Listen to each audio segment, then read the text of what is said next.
నమస్కారం ఘంటారావానికి స్వాగతం. ముందుగా ప్రధానాంశాలు. అన్నమయ్య జిల్లాలో న్యాయవాది దారుణ హత్య, పాత కక్షలతో దాడి చేసి చంపిన దారిదోపిడీ ముఠా.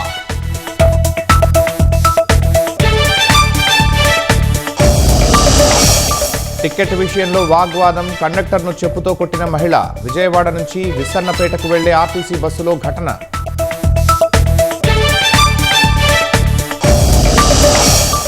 పశ్చిమాసియా యుద్ధంపై ఉత్కంఠ, ఇరాన్కు మరికొన్ని గంటల్లో ముగియనున్న ట్రంప్ గడువు.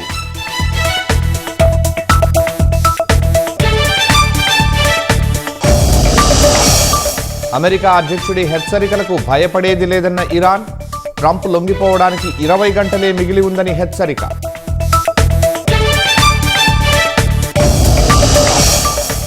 ఆఫ్ఘనిస్తాన్లో వరదలతో 12 రోజుల్లో 110 మంది మృతి, 5,000 ఇళ్లకు పైగా దెబ్బతిన్నట్లు అధికారుల ప్రకటన.